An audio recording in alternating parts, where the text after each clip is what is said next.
वचन संहिता 143 143।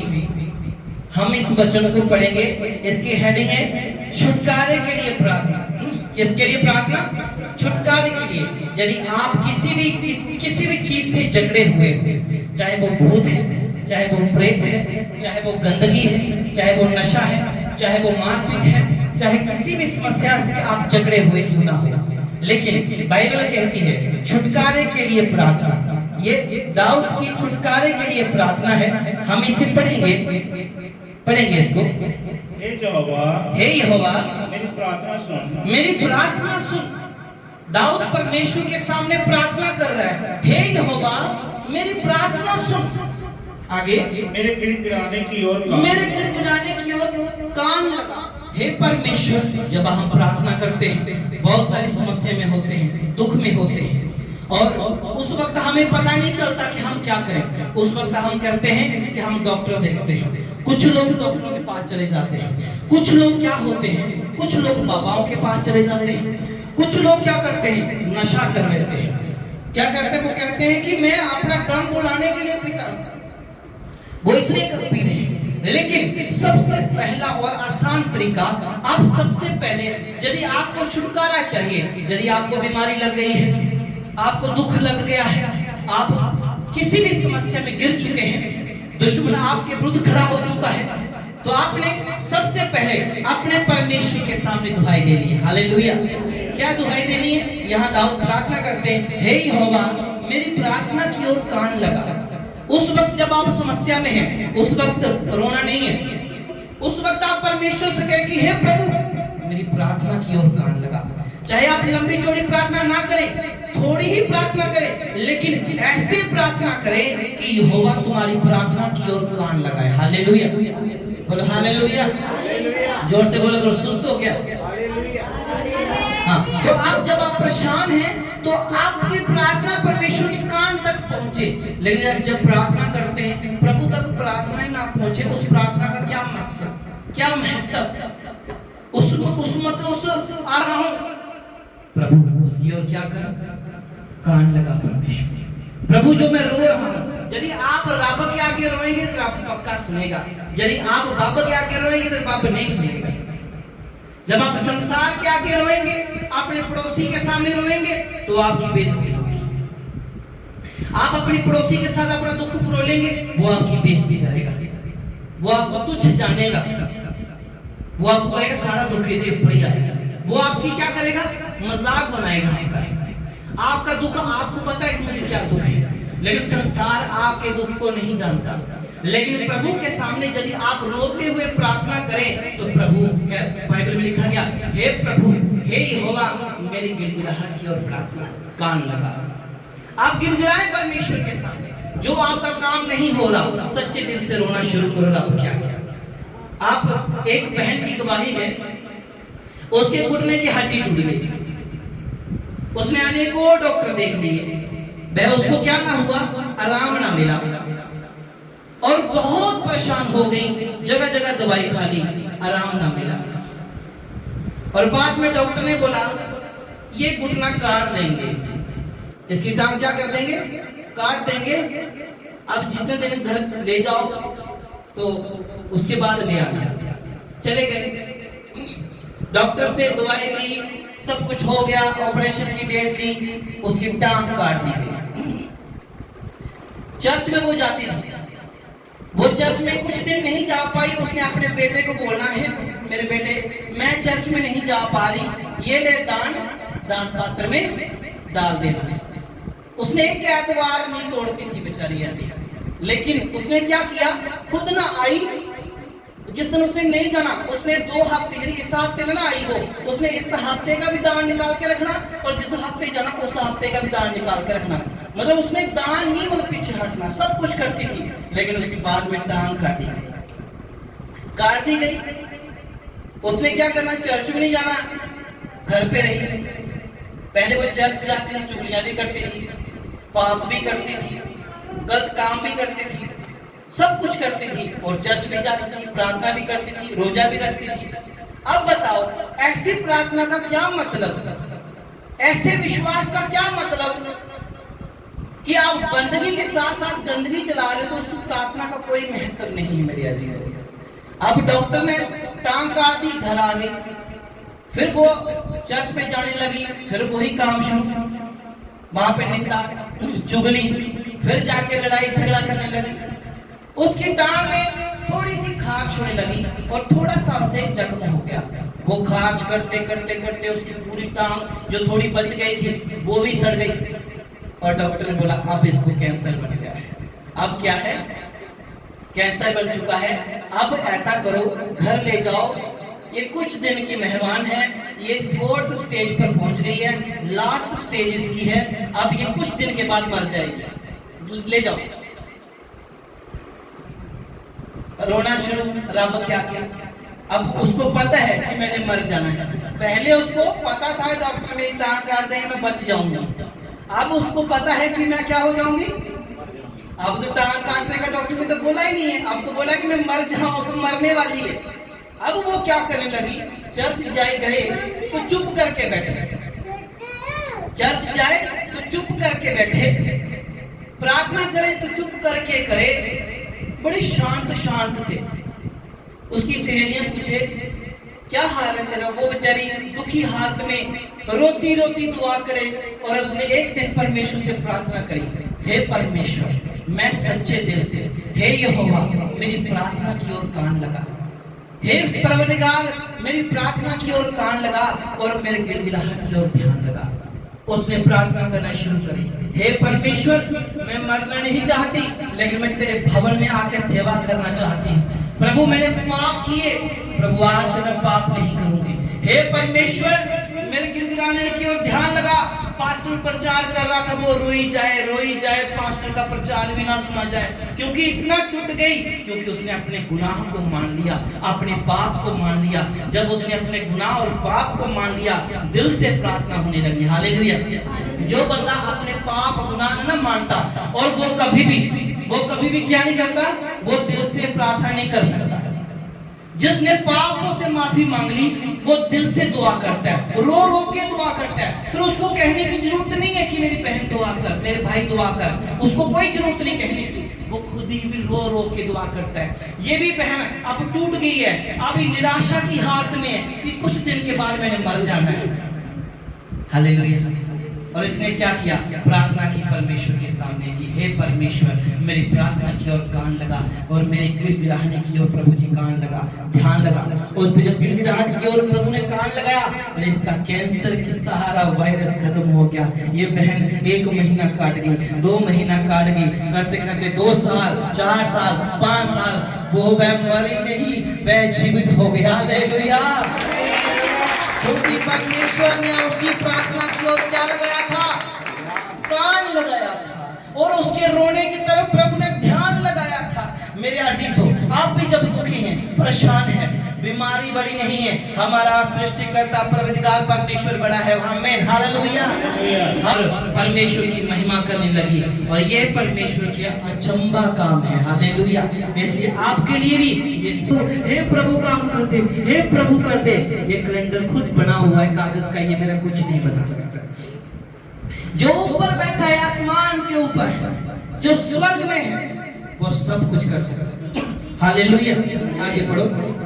तू जो सच्चा और धर्मी है, तू सच्चा और धर्मी है, इसलिए मेरी सुन। क्या है वो परमेश्वर, तू सच्चा और धर्मी है, इसलिए मेरी सुन ले। हालेलुया। रब क्या है, सच्चा है और दूसरा धर्मी है। इंसान सच्चा नहीं और ना धर्मी। चाहे जितने मर्जी तू धाम की यात्रा कर ले, चाहे जितना तू चर्च में जा ले, जितना तू बड़े बड़े तीर्थ स्थानों में घूम ले, ईश्वर तुझे धर्म स्थान पे नहीं, तुम्हारे मन में मिलेगा। हालेलुया। मन में तुम्हारे वास करने वाला परमेश्वर तुम्हारे अंदर है, तुम्हें बाहर देखने की जरूरत नहीं है। हालेलुया। वो सच्चा और धर्मी परमेश्वर है और तुम्हें भी धर्मी बनना है, पाप को छोड़ना है, अंधकार को छोड़ना है, धर्मी बन के अपने सच्चे परमेश्वर की आराधना करनी है। हालेलुया। तुम्हें धर्मी बनने की जरूरत है, पापी मत बनो, पाप को छोड़ो। तुम्हें धर्मी बनने की जरूरत है, तुम धर्मी बनो और धर्म के काम करो। तुम धर्मी हो? हालेलुया। बोलो मैं धर्मी हूँ। जोर से बोलो मैं धर्मी हूँ। मैं धर्मी हूँ। अधर्मियों के साथ नहीं बैठता। मैं अधर्मियों के साथ नहीं बैठता। मैं अधर्म के साथ नहीं हूँ। मैं धर्म के साथ हूँ। धर्म क्या है? वो परमेश्वर है। हालेलुया। धर्म हिंदू, मुसलमान, सिख, ईसाई, बोधी, जैन, सिंधी धर्म नहीं है। धर्म है ईश्वर। धर्म है सच्चाई, ईमानदारी, सेवा। ये धर्म है। मैं एक बार हॉस्पिटल में गया, चले वो सबसे श्रेष्ठ धर्म है। बोलो हालेलुया। वो सबसे श्रेष्ठ धर्म है। वो धर्म क्या है? सेवा। मानवता का धर्म सेवा करना है और सेवा करते रहिए, चाहे वो जानवर की हो, चाहे वो इंसान की हो, चाहे अपने परिवार की हो। और सेवा में ही तुम्हें मेवा मिलेगा। ये धर्म आएगा कैसे? लोग कहेंगे प्रभु ये मेरे अंदर धर्म आएगा कैसे? ये धर्म तब आएगा जब आप इस परमेश्वर, जो बाइबल में लिखा गया, जो सच्चा और धर्मी है इसलिए मेरी उसने सुन ली है। हालेलुया। परमेश्वर सच्चा और क्या है? धर्मी है, इसलिए वो सुनता है, इसलिए मुझे धर्मी बनाता है, इसलिए मुझे सेवा करने का अवसर देता है। हालेलुया। इसलिए वो मुझे सेवा करने का अवसर देता है। यदि आप धर्मी हो तो आपको सेवा करने की शौक नहीं, तो आप कैसे धर्मी हो? आपके बंदे हो तो फिर सेवा करने का मन भी खुद ही करेगा। हालेलुया। सेवा क्या है? सेवा वो है जो बिना सोचे, बिना कहे, जो बिना किसी को बताए सेवा करो, वो सेवा है। जैसे लगा लो वॉशरूम में गए, आपने दरवाजा बंद कर दिया, कोई नहीं देख रहा आपको, आप उसमें पानी डालोगे नहीं डालोगे, वो आपकी सेवा है, वो हमारी सेवा नहीं है। वो उसको साफ रखोगे, किसकी सेवा है? वो आपकी सेवा है। यदि आप सेवा मतलब वो सेवा कि जो बाथरूम के दरवाजे के अंदर जो आप कर रहे हो, जो आप वहां की सफाई कर रहे हो, वहां पे टूटी फूटी चीज को सेट कर रहे हो, चीज देख रहे हो ये टूटी है, इसको मैंने सेट करवाना है, उसको सेवा कहते हैं। और जब ये सेवा आती है उसके अंदर सबसे पहले रब आता है। हालेलुया। कहता वो क्या है? जो सच्चा और धर्मी है इसलिए उसने मेरी सुन ली। हालेलुया। यदि वो पापी होता तो वो कभी हमारी ना सुनता। हालेलुया।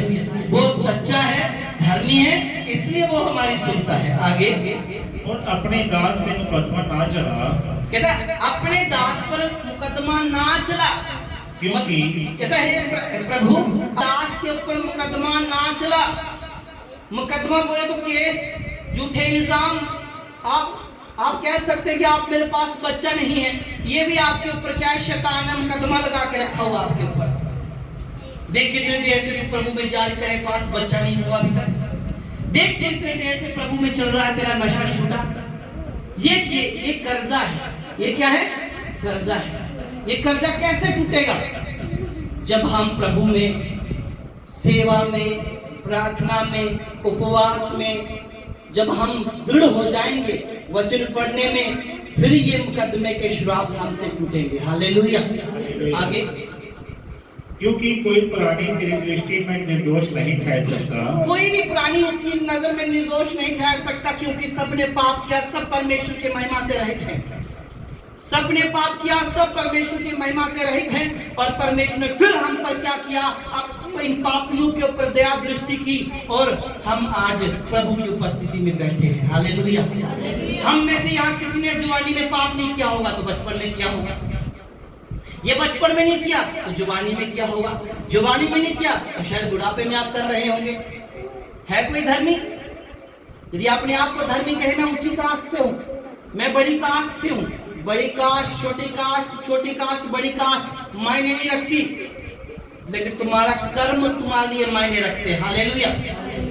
तुम्हारा कर्म तुम्हारे लिए मायने रखता है। तुम्हारा कर्म कैसा है? यदि तुम्हारा कर्म अच्छा है तो परमेश्वर तेरा रास्ता भी अच्छा रखेगा। हालेलुया। तुम्हारा काम अच्छा होना चाहिए। तुम अपने परमेश्वर के सामने नित्य समय सेवा करने वाले होने चाहिए। दुख सुख में अपने परमेश्वर को पुकारने वाले होने चाहिए। शत्रु तो मेरे प्राण का ग्राहक हुआ है। शत्रु मेरे प्राण का ग्राहक हुआ है। शत्रु मेरे दुश्मन मेरे प्राण को खत्म करना चाहते हैं। दुश्मन क्या सोच रहे हैं? मैं कौन से बाबा के पास जाऊं और इनके जादू मंत्र टोना करवाऊं? मैं कौन से बड़े गैंगस्टर के पास जाऊं, इसको मरवा दूं? वे क्या कर रहे हैं? कोई ना कोई यत्न कर रहे हैं आपको नीचा गिराने के लिए। ये खा कैसे रहे हैं? इनके पास ये चीज आ कैसे गई है? वो जलते हैं, वो जल रहे हैं आपकी आशीषों से, वो जलते हैं। आपके बच्चे नशा नहीं करते, आपके बच्चे पढ़ रहे हैं, वो जलते हैं आपके बच्चों से। वो आपके पति नशा नहीं करता, वो जलते हैं आपके पति से। आपकी पत्नी चुगली नहीं करती, लड़ाई नहीं करती, लोगों के घर में जाके टाइम पास नहीं करती, फोन पे घंटों बातें नहीं करती, लोग जलते हैं। ऐसा क्यों? इसको भी फोन देना चाहिए। आज की दुनिया है, इसको भी फोन चाहिए। अरे लोग जलते हैं। लोग क्या करते हैं? जलते हैं। पढ़ो इसको, इसी को पढ़ना। शत्रु तो मेरे प्राण का ग्राहक हुआ है। शत्रु तो मेरे प्राण का ग्राहक हुआ है, वो मुझे गिराना चाहता है। दुश्मन मुझे गिराना चाहता है, मेरे सज्जन संबंधी मुझे गिराना चाहते हैं, लेकिन प्रभु मुझे बचाना चाहता है। जोर से बोलो आमीन। प्रभु मुझे गिरने नहीं देगा। हालेलुया। वो मुझे मरने नहीं देगा, क्योंकि मेरा परमेश्वर मेरे साथ है। आगे, उसने मुझे चूर करके मिट्टी में मिलाया है। उसने मुझे चूर करके मिट्टी में मिलाया है। और बहुत उसने क्या किया है? इतने दुख लगा दिए, बीमारी लगा दी, गरीबी लगा दी, घर में पैसा नहीं है, लड़ाई लगा दी, बेविचार लगा दिया, मारपीट लगा दी। इतना शैतान ने मेरे घर के ऊपर अपने तीर छोड़ दिए हैं कि उसने मुझे चूर चूर कर दिया है। लोग हंसते हैं मेरे घर को देख के, लोग हंसते हैं, लोग मजाक बनाते हैं। बहुत जिसके मरे हुओं के समान अंधेरे स्थान में डाल दिया। ये तो मुझे मरे हुए के जैसे मुझे अंधेरे में फेंक दिया, क्योंकि मुझे ऐसा उन्नत कर दिया, लाचार कर दिया कि मैं कुछ कर नहीं सकता। अंधेरे में मतलब बोले तो रास्ता नहीं कोई दिख रहा, चारों दरवाजे बंद हो गए, चारों दिशाओं के रास्ते बंद हो गए। अंधेरे में मतलब कुछ दिखाई नहीं दे रहा। बंदा बेसुध हो गया है, परेशान हो चुका है, अब वो रोई जा रहा है। मेरी आत्मा भीतर से व्याकुल हो रही है। मेरी आत्मा अंदर से व्याकुल हो रही है। मेरी आत्मा, मेरा बात करने के लिए किसी से बात मन नहीं करता।